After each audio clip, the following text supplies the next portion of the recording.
Hi to everyone, एक बार फिर से आप सबका स्वागत है आज के इस बर्निंग सेशन में, जहां पे हम लोग बात करने वाले हैं राशन कार्ड के बारे में। यहाँ पे एक न्यूज चल रही है और ये न्यूज लागू होने वाली है 1 जून 2025 से। तो आइए इसके बारे में जान लेते हैं। राशन कार्ड होल्डर जो हैं, अब उनको 1000 रुपए इन कैश प्रोवाइड किया जाएगा और ये जो पैसा इनको दिया जाएगा, ये पैसा एक स्कीम के अंतर्गत दिया जाएगा। लेकिन ये पैसा हर एक व्यक्ति को नहीं मिलेगा। जिसके पास में राशन कार्ड है उसको तो मिलेगा, बट इसमें कुछ कंडीशंस भी रखी गई हैं। तो आइए जरा इस टॉपिक को जान लेते हैं। देखिए, आप सबको पता है कि अपने यहाँ पर जो फूड सिक्योरिटी है उसको मेंटेन करने के लिए फूड सिक्योरिटी एक्ट जो है वो 2013 में अपने यहाँ पे आता है। ओके, इस एक्ट के अंदर क्या किया जाता है, हमारे यहाँ पे ऐसे जो लोग हैं जिनके पास में राशन कार्ड है, अब राशन कार्ड देखो जो मिडिल क्लास फैमिली है उनके पास में भी आपको देखने को मिलेगा। साथ ही साथ में जो बिलो पॉवर्टी लाइन वाली फैमिलीज हैं उनके पास में भी आपको राशन कार्ड देखने को मिलता है। उस राशन कार्ड से क्या होता है, जब आप उसको राशन की दुकान पर लेके जाते हैं तो वहां पे आपको राशन सस्ते दामों पे मिलता है। ठीक है, जैसे कि 2 रुपए पर केजी, 1 रुपए पर केजी, इस हिसाब से। तो यहाँ पर क्या होता है, जो राशन यहाँ प्रोवाइड किया जाता है, अब सरकार ने बोला है कि हम क्या करने जा रहे हैं, हम यहाँ पे इस राशन के साथ साथ में 1000 रुपीज जो है वो 1000 रुपीज भी यहाँ पे हम प्रोवाइड करने वाले हैं। इसमें देखिए क्या बोला गया है, इसमें कहा गया है कि हम एक तरीके से फाइनेंशियल सपोर्ट जो है वो प्रोवाइड करने जा रहे हैं। ओके, क्या करेंगे, फाइनेंशियल सपोर्ट जो है वो प्रोवाइड करेंगे। अभी जो 1000 रुपए दिया जा रहा है, ये क्यों दिया जा रहा है? पहला पॉइंट तो ये है कि 1000 रुपए उसी व्यक्ति को मिलेगा जिसके पास में राशन कार्ड है, और उस राशन कार्ड के साथ साथ में उसने अगर केवाईसी नहीं कराई हुई है तो देखो उसको नहीं मिलेगा। ठीक है ना, केवाईसी होना जरूरी है।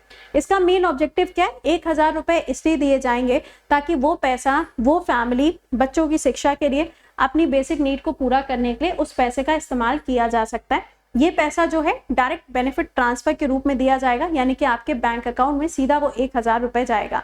तो क्या सबको ये पैसा मिलेगा? नहीं। अगर किसी पर्सन की जो इनकम है, फैमिली इनकम जो है, अगर वो 2 लाख रुपए से कम है तो ही उसको इसका प्रॉफिट मिलेगा, अदरवाइज आपको इसका प्रॉफिट नहीं मिलेगा। लेकिन इसके लिए कौन कौन से डॉक्यूमेंट्स आपको देखने को मिलेंगे जो जरूरी हैं, तो इसके लिए बोला गया है सबसे पहले फैमिली के पास में राशन कार्ड होना चाहिए। राशन कार्ड के साथ साथ में उसका केवाईसी होना चाहिए, ई केवाईसी उसका कराना होगा आपको, तभी आपको इसका बेनिफिट मिलेगा। इसके साथ में आपके पास में एक बैंक अकाउंट होना चाहिए। भाई बैंक अकाउंट नहीं होगा तो फिर यहाँ पे पैसा जाएगा कहाँ पे? और आप अंत्योदय योजना के अंदर कवर किए जाते हो, इस चीज को भी यहाँ पे फोकस किया गया है। अगर आप उस योजना के अंदर नहीं आते तो भी आपको इसका बेनिफिट देखने को नहीं मिलेगा। बताया जा रहा है कि इसमें अप्रोक्स 80 करोड़ के आसपास की जो फैमिलीज हैं उनको यहाँ पे प्रॉफिट पहुंचने वाला है, ऐसा यहाँ पे बताया जा रहा है। बट ये पॉइंट ध्यान रखिएगा कि यहाँ पे जो फैमिलीज हैं जिनकी इनकम 2 लाख से कम है उनको ही इसका प्रॉफिट मिलने वाला है। ये लागू कब से हो जाएगा? ये लागू हो जाएगा 1 जून 2025 से इसको लागू किया जाएगा। बट इसके साथ में एक और इनिशिएटिव भी है। अब जैसे कि मॉनसून आने जा रहा है ना, तो यहाँ पे इनिशिएटिव, अब मॉनसून आता है तो फिर भाई पकौड़े वकौड़े भी बनते हैं, है ना। तो यहाँ पे मॉनसून के साथ में जून, जुलाई, अगस्त, ये 3 महीने का जो राशन है वो राशन भी इनको एडवांस बेसिस पे दे दिया जाएगा, ताकि वो एक साथ में राशन जो है वो 3 महीने का कलेक्ट कर लें। आपके पास में आधार कार्ड भी होना अनिवार्य है। आधार कार्ड भी अगर आपके पास में नहीं होगा तो आपका कोई आईडी प्रूफ नहीं है, तो आधार कार्ड भी होना इंपॉर्टेंट है।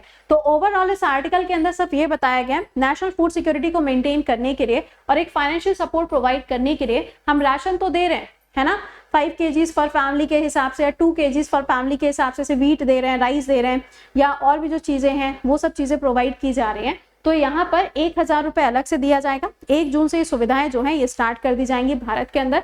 किसको मिलेगा किसको नहीं मिलेगा उसका एक सैलरी स्ट्रक्चर यहाँ पे बताया गया है। Salary less than 2 lakh rupees होगी तो ही इसका प्रॉफिट आपको देखने को मिलने वाला है। तो ये था ये आर्टिकल, 1 जून से लागू होगा, तो यहाँ पे आप इसका लाभ उठा सकते हैं। आप इनकी जो ऑफिशियल वेबसाइट है वहां पे जाके आपको क्या करना है, अपना रजिस्ट्रेशन करना है। सारे जो डॉक्यूमेंट्स हैं जो मैंने आपको बताए उन सारे डॉक्यूमेंट्स को अपलोड करना है। ई केवाईसी जरूर करा लीजिएगा, अदरवाइज आपको इसका बेनिफिट नहीं मिलेगा। तो आप इसका लाभ उठा सकते हैं। लेकिन क्वेश्चन जैसे मैं हमेशा पूछती हूँ, नेशनल फूड सिक्योरिटी एक्ट के अंदर अगर देखा जाए तो भारत का ऐसा कौन सा राज्य है जिसने सबसे अच्छा परफॉर्म किया था 2024 में? उस राज्य का नाम कमेंट के अंदर आंसर करके बताएगा। और ये सवाल पूछा गया सवाल है, अभी 2025 में क्वेश्चन पूछा गया था एक पेपर में। कौन सा स्टेट का पेपर था? अगर मैंने बता दिया तो आंसर तुम कर लोगे। तो आंसर जरा कमेंट के अंदर लिख के बताएगा। मिलेंगे आपसे कल सुबह 7 बजे। Till then bye bye, take care to all.